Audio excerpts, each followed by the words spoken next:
July August অভ্যুত্থানে আহতদের দেখতে পঙ্গু হাসপাতালে গিয়ে তোপের মুখে পড়েছেন স্বাস্থ্য উপদেষ্টা নূরজাহান বেগম।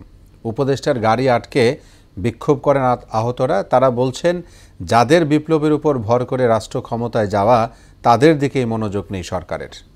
আরও জানাচ্ছেন ওবায়দুল হক মারুফ।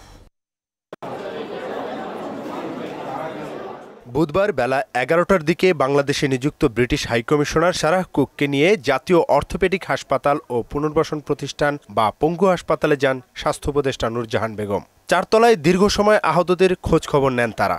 তবে সাক্ষাৎ না পাওয়ায় ক্ষুব্ধ প্রতিক্রিয়া দেখান অন্যান্য ওয়ার্ডে ভর্তি হওয়া জুলাই অভ্যুত্থানের আহতরা। একত্রিত হয়ে উপদেষ্টার গাড়ি অবরোধের চেষ্টা করেন তারা।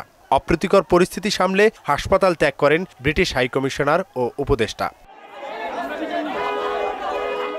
পরে হাসপাতালের সামনে প্রধান সড়ক অবরোধ করেন বিক্ষোভকারীরা। এ সময় ঘটনাস্থলে আসে পুলিশ ও সেনাবাহিনী। মনোযোগ দিয়ে তাদের দাবি দাবাগুলো শোনেন তারা। আপনার দেশকে ভালোবাসেন তো? তাই যদি হয়ে থাকে তাহলে আমাদের দাবি দেওয়া আন্দোলনে আপনারা তো জানেন আমাদের হয়ে আসে না। এখন এই দেশকে পুনর্গঠন করার দায়িত্ব আমাদের না? আমাদের তো নাকি? মানে আমার দায়িত্ব নাকি আপনাদেরও দায়িত্ব? আমরা আশা করি কিছুক্ষণের মতো হয়তো ওনাদের যে দাবি দেওয়া সেটা পেশ করে হয়তো এখান থেকে শুনবো।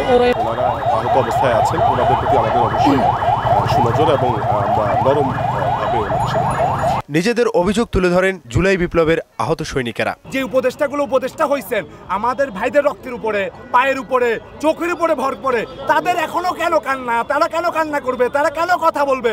তাদের পা ধরবে, হাত ধরবে? এ সময় তারা জানান, সরকার আহতদের প্রতি অবহেলা করেছে এবং বিপ্লবের প্রতিপক্ষদের নতুন করে উপদেষ্টা বানিয়ে বিজয়কে প্রশ্নবিদ্ধ করছে। যারা বিপ্লবের স্পিরিট ধারণ করে না, বিপ্লবকে ধারণ করে না, ওইসব উপদেষ্টাকে আমরা মানি না। ওবায়দুল হক মারুফ, মহাসংবাদ, ঢাকা।